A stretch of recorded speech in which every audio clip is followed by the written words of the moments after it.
નમસ્કાર દર્શક મિત્રો, સાંજના સમાચાર બુલેટિનમાં આપનું સ્વાગત છે। સૌપ્રથમ જોઈએ આજના મુખ્ય સમાચાર। જૂની દોસ્તી વધુ ગાઢ બનાવવા કાલથી ભારત અને રશિયા કરશે પરસ્પર ફાયદેમંદ મંત્રણા। પ્રધાનમંત્રી મોદીનો કાફલો મોસ્કો પહોંચ્યા બાદ તેમના માનમાં રાષ્ટ્રપતિ પુતિન યોજશે ભોજન સમારંભ। વેપાર, સંરક્ષણ, ટેકનોલોજીમાં રશિયાનો મોટો ફાયદો ઉઠાવશે ભારત। સંસદના શિયાળુ સત્રનું થયું સમાપન। સ્પીકર સુમિત્રા મહાજને સૌનો આભાર માનતા કહ્યું, 2016માં મળનાર બેઠક સાર્થક બને તે માટે સભ્યો કેળવે સ્વયં શિસ્ત। લોકસભામાં થોડું ઘણું કામકાજ થયું, પણ રાજ્યસભાનો સમય થયો બરબાદ। બિનહિસાબી નાણું શોધી કાઢવાની કડક તજવીજ બેહદ સફળ બની હોવાનો દાવો કરતા મહેસૂલ સચિવ હસમુખ અઢિયા। માત્ર 20 મહિનામાં 16,000 કરોડનું કાળું નાણું શોધી કાઢતી મોદી સરકાર। કરવેરા અને દંડ પેટે મળશે 2500 કરોડ। જિંદગી અને મોત વચ્ચે ઝોલા ખાતા ગરીબ દર્દી માટે 125 કરોડના ખર્ચે બનેલું ટ્રોમા સેન્ટર ખુલ્લું મૂકતા મુખ્યમંત્રી આનંદીબહેન પટેલ। અણમોલ જિંદગી બચાવવાના બંદોબસ્ત પાછળ ખર્ચ કરતા અટકાશે નહીં આનંદીબહેન સરકાર। પાવાગઢ અને ચાંપાનેરને વૈશ્વિક આકર્ષણ બનાવતા પંચ મહોત્સવને સાંજે ખુલ્લો મૂકશે મુખ્યમંત્રી। પાવાગઢ ડુંગર ઉપર આદ્યશક્તિ અને તળેટીમાં વેરાયેલ સ્થાપત્ય વૈભવનો સંગમ બનશે પર્યટનનું આકર્ષણ।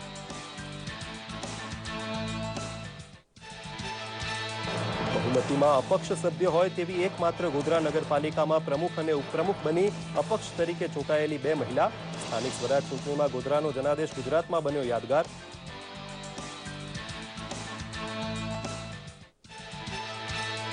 દાહોદ જિલ્લા પંચાયતના પ્રમુખ અને ઉપપ્રમુખની પસંદગી પ્રક્રિયા અનિશ્ચિત કાળ સુધી મુલતવી રાખતા જિલ્લા કલેક્ટર। આજે ફરી મળેલી ચૂંટાયેલા સભ્યોની બેઠક ધાંધલ ધમાલને પગલે અનિર્ણાયક રહેતા લેવાયું પગલું।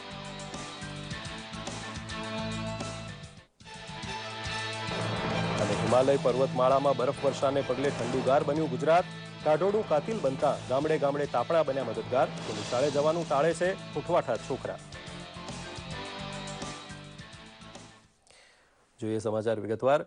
રશિયાના 2 દિવસના પ્રવાસે રવાના થતી વખતે પ્રધાનમંત્રી નરેન્દ્ર મોદીએ આશા વ્યક્ત કરી છે કે વેપાર ઉદ્યોગ, ઉર્જા તથા સંરક્ષણ સહિતના ક્ષેત્રમાં રશિયા સાથે સંબંધ વધુ ગાઢ બનશે। ભારત રશિયા વચ્ચેની 16મી સહકાર બેઠક આવતીકાલે મોસ્કો ખાતે શરૂ થનાર છે। 2000ની સાલથી આ બેઠક દિલ્હી અને મોસ્કોમાં વારાફરતી યોજાતી રહે છે। પ્રધાનમંત્રીનો કાફલો સાંજે મોસ્કો પહોંચ્યા બાદ રાષ્ટ્રપતિ વ્લાદિમીર પુતિન તેમના માનમાં રાત્રે ખાનગી ભોજન સમારંભ યોજવાના છે। ખનિજ ખોદકામ અને વિજ્ઞાન જેવી ટેકનોલોજી જેવા ક્ષેત્રમાં પણ રશિયાનો લાભ લેવા ભારતે તૈયારી કરી છે। રશિયા સાથે વેપારમાં વૃદ્ધિ કરવા ઉપરાંત ત્યાંથી મૂડીરોકાણ મેળવવા પણ ભારત પ્રયત્ન કરશે। રશિયાના ટોચના ઉદ્યોગપતિઓ સાથે વાર્તાલાપ બેઠક યોજ્યા બાદ પ્રધાનમંત્રી મોસ્કોમાં યોજાનાર ફ્રેન્ડ્સ ઓફ ઇન્ડિયા કાર્યક્રમનું અતિથિપદ શોભાયમાન કરવાના છે। સંસદના શિયાળુ સત્રનું લોકસભામાં સમાપન થઈ ગયું છે। સભાપતિ સુમિત્રા મહાજને પોતાના સમાપન ભાષણમાં સૌ કોઈનો આભાર માનવા સાથે આશા વ્યક્ત કરી હતી કે નવા વર્ષ 2016માં મળનાર આગામી બેઠકમાં તમામ સભ્યો પોતાની જવાબદારી યથાર્થ રીતે બજાવશે અને ધાંધલ ધમાલ જેવા પ્રતિકાર વર્તનને બદલે લેખિત સ્વરૂપે અસંમતિ દર્શાવવાનો શાલીન માર્ગ અપનાવશે, જેથી ગૃહનો સમય બગડતો અટકે। સવારે લોકસભાની કાર્યવાહી શરૂ થઈ ત્યારથી જ વિપક્ષનો શોરબકોર હોવા છતાં પ્રશ્નકાળ ચલાવવામાં સભાપતિ સફળ રહ્યા હતા। બીજી બાજુ ડીડીસીએ વિવાદમાં નાણામંત્રી જેટલીનું રાજીનામું માંગતો ઉહાપો રાજ્યસભામાં ચાલુ રહેતા બપોર સુધીમાં બેઠક વારંવાર મુલતવી રાખવી પડી હતી। છેવટે રાજ્યસભા પણ અનિશ્ચિત કાળ માટે મુલતવી રખાતા સંસદના શિયાળુ સત્રનું સમાપન થયું છે। મહેસૂલ સચિવ હસમુખ અઢિયાએ કહ્યું છે કે બિનહિસાબી આવક શોધી કાઢવા માટે છેલ્લા 20 માસમાં થયેલી કડક કાર્યવાહીના પ્રતાપે મોદી સરકારે 16,000 કરોડ જેટલું કાળું નાણું શોધી કાઢવામાં સફળતા મેળવી છે। ઉપરાંત કરચોરી બદલ 1200 કરોડ રૂપિયાની સંપત્તિ પણ જપ્ત કરવામાં આવી છે। તેમણે ઉમેર્યું હતું કે છુપાવેલું કાળું નાણું સ્વેચ્છાએ જાહેર કરવા માટે અપાયેલી 90 દિવસની છૂટ દરમિયાન 4,160 કરોડની કબૂલાત સરકારને મળી હતી, જેની આકારણી થતાં કરવેરા અને દંડ પેટે 2500 કરોડની આવક થશે। પીટીઆઈ સાથે વાત કરતા શ્રી અઢિયાએ આશા વ્યક્ત કરી હતી કે પાન કાર્ડનો ઉપયોગ નાણાકીય વ્યવહારોમાં ફરજિયાત બનતા કાળા નાણાંનું સર્જન થતું અટકશે। અકસ્માત બાદ જીવન મરણ વચ્ચે ઝોલા ખાતો સમાજનો છેવાડાનો માનવી અત્યાધુનિક સારવાર મેળવી શકે તેવા ઉમદા ઉદ્દેશ સાથે અમદાવાદની સિવિલ હોસ્પિટલમાં 125 કરોડના ખર્ચે અત્યાધુનિક નવું ટ્રોમા સેન્ટર શરૂ કરવામાં આવ્યું છે। પ્રસ્તુત છે એક અહેવાલ।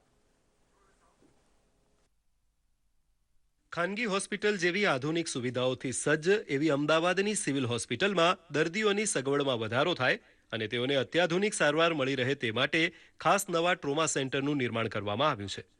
125 કરોડના ખર્ચે નિર્માણ પામેલા આ ટ્રોમા સેન્ટરનું ઉદ્ઘાટન મુખ્યમંત્રી આનંદીબહેન પટેલ દ્વારા કરવામાં આવ્યું હતું. આ પ્રસંગે મુખ્યમંત્રીએ સારવાર ખર્ચના અભાવે કોઈ જીવ ન ગુમાવે એ સરકારની પ્રતિબદ્ધતા હોવાનું જણાવ્યું હતું. દર્દી એ નથી પૂછતો કે અહીં ન જવાય કારણ કે પૈસા વધારે થશે. દર્દી એ જોતો હોય છે સેવા ક્યાં સારી મળશે ત્યાં, એ જોતો હોય. લાખો દર્દીઓ જ્યારે આપણી અમદાવાદની આ સિવિલ હોસ્પિટલની અંદર આવે અને બધાની સેવા બધા કરો છો અને એટલા માટે બધા અહીં આવે છે, એટલે એનો યશ હું માનું છું સરકારને નથી જતો, તમને બધાને જાય છે. નવનિર્મિત અત્યાધુનિક 6 માળના ટ્રોમા સેન્ટરમાં 362 પથારી સહિત 50 આઈસીયુની વ્યવસ્થા ગોઠવવામાં આવી છે, જેમાં તમામ દર્દીઓને અત્યાધુનિક સારવાર મળી શકે તેમજ ગંભીર હાલતમાં આવેલા દર્દીઓ માટે ખાસ ગોલ્ડન અવર ટ્રીટમેન્ટની પણ અહીં વ્યવસ્થા કરવામાં આવી છે. તો દર્દીઓને સ્કેનિંગ કે એમઆરઆઈ માટે બહાર દોડવું ન પડે તેની પણ ખાસ વ્યવસ્થા કરવામાં આવી હોવાની સુપ્રિન્ટેન્ડન્ટે માહિતી આપી હતી. જ્યારે જરૂરિયાત પડશે ત્યારે આપણી આ હોસ્પિટલમાં ટ્રોમા સેન્ટરમાં ડાયરેક્ટ કાં તો થિયેટર અથવા તો આઈસીયુમાં એમને સેવા અવેલેબલ થશે. અહીંયા અમારે એક્સરે લેબોરેટરીની ફેસિલિટી, ઈસી, ઇકો અને કેટ સ્કેન અને એમઆરઆઈની ફેસિલિટી જ પણ એક જ પોઈન્ટ ઉપર પેશન્ટને મળી રહેશે. એટલે દર્દીને ક્યાંય પણ ફરવું નહીં પડે. અને જે ગોલ્ડન અવર ટ્રીટમેન્ટ કહેવાય એ ગોલ્ડન અવર ટ્રીટમેન્ટમાં અમે એને મળશે. ગોલ્ડન અવર ટ્રીટમેન્ટમાં એવું કહેવાય છે કે જો એને કલાકમાં સારવાર મળે તો 180 દર્દીઓને આપણે બચાવી શકીએ. મુખ્યમંત્રીએ સ્વચ્છતા સફાઈમાં શ્રેષ્ઠ નીવડેલી 79 જેટલી આરોગ્ય સંસ્થાને ભારત સરકારના કાયાકલ્પ એવોર્ડ એનાયત કર્યા હતા, જે અંતર્ગત ₹50,000થી 25 લાખની રકમ તેમજ પ્રશસ્તિપત્ર અને શિલ્ડ અપાયા હતા. દર્દીઓને ત્વરિત અને અત્યાધુનિક સારવાર મળી રહે તે માટે એશિયાની સૌથી મોટી અમદાવાદ સિવિલ હોસ્પિટલ દ્વારા તમામ પ્રયાસો કરવામાં આવી રહ્યા છે. ત્યારે હવે આ નવા ટ્રોમા સેન્ટરનું નિર્માણ થતાં અત્યાધુનિક સારવાર આપતી સિવિલ હોસ્પિટલમાં વધુ એક છોગું ઉમેરાયું છે. દૂરદર્શન સમાચાર, અમદાવાદ. કચ્છના સફેદ રણમાં ધોરડો ખાતે આવતીકાલે મુખ્યમંત્રી આનંદીબહેન પટેલ રણ ઉત્સવને ખુલ્લો મૂકશે. ઉર્જા તથા પર્યટન મંત્રી સૌરભભાઈ પટેલે આ જાહેરાત કરતા ઉમેર્યું હતું કે અનેક દેશના રાજદૂત આ પ્રસંગે ગુજરાતના મહેમાન બનવાના છે.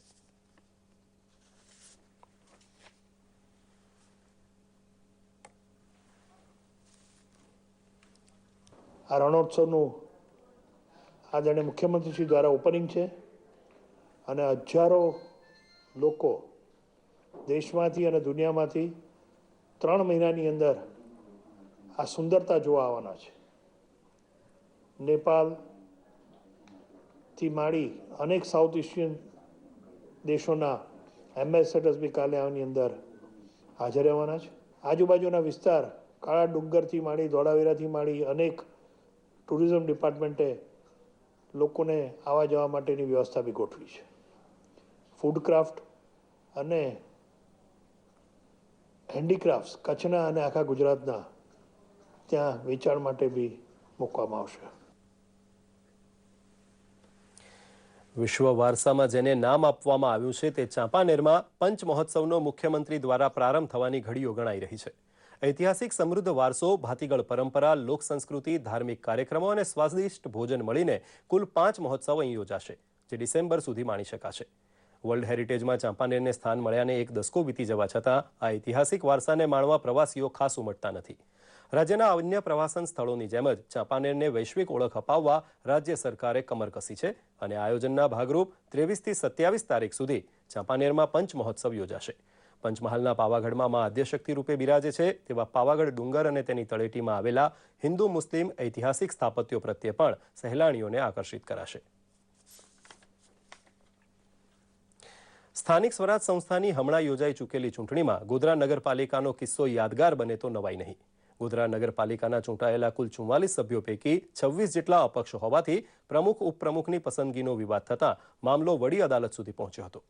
આજે ગુજરાત વડી અદાલતે કરેલા હુકમ પ્રમાણે જિલ્લા કલેક્ટર તથા પોલીસ વડાની હાજરીમાં ચૂંટણી યોજાતા અપક્ષ સભ્ય વિદ્યાબેન ગંગારામ હરવાણી પ્રમુખ તરીકે ચૂંટાઈ આવ્યા હતા, જ્યારે અન્ય અપક્ષ સભ્ય સોફિયાબહેન અનવર જમાલ ઉપપ્રમુખ તરીકે પસંદ થતાં બંને પદ મહિલાઓના ફાળે ગયા હતા. આજની ચૂંટણી વિડીયો રેકોર્ડિંગ હેઠળ કરવાની અગમચેતી ચૂંટણી અધિકારી PS પ્રજાપતિએ દાખવી હતી. અપક્ષના હાથમાં સત્તા સોંપી ગોધરાએ જાણે નવો ચીલો ચાતર્યો હોય તેવો દાખલો ગુજરાતમાં નોંધાયો છે. વિજયાબેન ગંગારામ હરવાણીને વધુ મત મળતા તેમને પ્રમુખ તરીકે ચૂંટાયેલા જાહેર કરવામાં આવેલ હતા.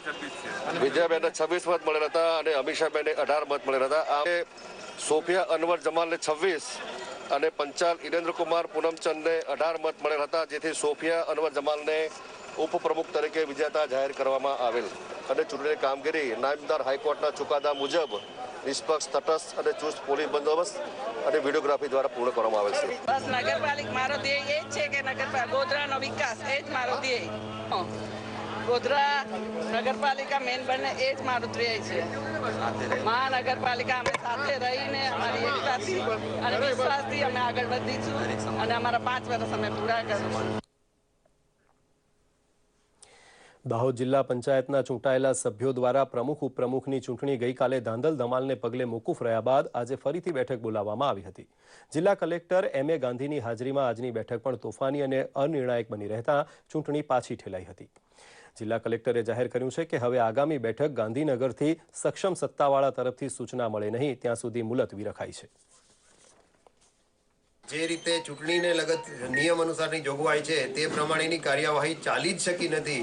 વખતો વખત સતત 1 કલાક સુધી સભ્યોની સમજાવટ કરવા છતાં સામાન્ય સભાનું કામકાજ ન ચાલી શકેલું હોય, ન છૂટકે મુલતવી કરી રાખે. હવેની જે આગળની કાયદાકીય જોગવાઈ છે તે મુજબ વિશેષ બીજી વખત મોકૂફીની સત્તા અધ્યાસી અધિકારીને નથી, એટલે રાજ્ય સરકાર તરફથી જે સક્ષમ સત્તાધિકારી છે તેમને કક્ષાએથી આદેશો થયા મુજબ આ ચૂંટણી કરવામાં આવશે. એટલે હાલ અનિશ્ચિત સમગ્ર રાજ્યમાં શિયાળાની ઠંડી કાતિલ બનતી જાય છે. ફરી એકવાર તાપમાનનો પારો ગગડતા કડકડતી ઠંડીના કારણે જનજીવન ઠૂંઠવાઈ ગયું છે. ગત રાત્રિએ પાટનગર ગાંધીનગરમાં પારો 7.8 ડિગ્રીએ પહોંચી જતા રાજ્યની સૌથી વધુ ઠંડી અનુભવાઈ હતી. જ્યારે મેગા સિટી અમદાવાદમાં પારો 8.4 ડિગ્રીએ અને ડીસામાં 9 ડિગ્રી સુધી પારો ગગડી ગયો છે.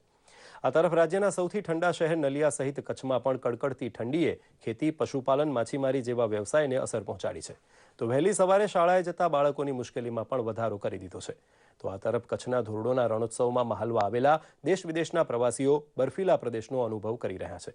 ઠંડા સુસવાટા પવને રણપ્રદેશ એવા કચ્છના જનજીવનને અસ્તવ્યસ્ત કરી દીધું છે. વિશ્વ શાંતિના હેતુથી સ્વામિનારાયણ ગુરુકુળ વિશ્વવિદ્યા પ્રતિષ્ઠાનમ અમદાવાદ દ્વારા મહાવિષ્ણુ યાગનું આયોજન કરવામાં આવ્યું છે. યજ્ઞ દરમિયાન કુલ 1111 કુંડમાં 5000 જેટલા લોકો દ્વારા વિશ્વમાં શાંતિ અને બંધુત્વની ભાવના સ્થપાય તે માટે વૈદિક મંત્રોચ્ચારથી 13 કરોડ જેટલા મંત્રોની આહુતિ અર્પણ કરાશે તેમ યજ્ઞના અધ્યક્ષ માધવપ્રિયદાસ સામીએ જણાવ્યું હતું. સાથે સાથે યજ્ઞ સ્થળ પર માનવ સેવાના ઉદ્દેશથી રક્તદાન, વ્યસન મુક્તિ અને આયુર્વેદ નિદાન કેમ્પનું પણ આયોજન કરવામાં આવ્યું છે. આજથી 5 દિવસ સુધી ચાલનારા આધ્યાત્મિક યજ્ઞમાં ભારતીય સંસ્કૃતિની ઝાંખી કરાવતી યજ્ઞશાળા અને અન્ય પ્રદર્શન પણ મૂકવામાં આવ્યા છે. વિસનગર તાલુકાના જેતપુર ગામના ખેડૂતોએ રીંગણની ઓર્ગેનિક ખેતી કરીને રાજ્યમાં નામના મેળવી છે. અહીંના ખેડૂતો બહુ ભણેલા નથી, તે છતાં તેમણે સજીવ ખેતીનો કસબ શીખી લીધો છે. રીંગણના પાકની ગુણવત્તા વધારી મબલખ પાક મેળવે છે અને આ ખેતી દ્વારા તેઓ નાણાકીય રીતે પણ સદ્ધર બન્યા છે. ઓર્ગેનિક ખેતી આજના જમાનામાં વિસરાઈ ગઈ છે, ત્યારે ખેડૂતો રાસાયણિક ખાતરો અને દવાઓનો બેફામ ઉપયોગ કરે છે. તેવામાં જેતપુરના ખેડૂતો બીજા ખેડૂતો માટે ઉદાહરણરૂપ છે. ઓર્ગેનિક ખેતી આરોગ્ય માટે બહુ જ ફાયદાકારક પણ છે. સજીવ ખેત પેદાશની માંગ બજારમાં સતત વધી રહી હોવાથી વધુ ખેડૂતો સજીવ ખેતી તરફ વળે તે માટે જેતપુર ગામ પ્રયત્ન કરી રહ્યું છે.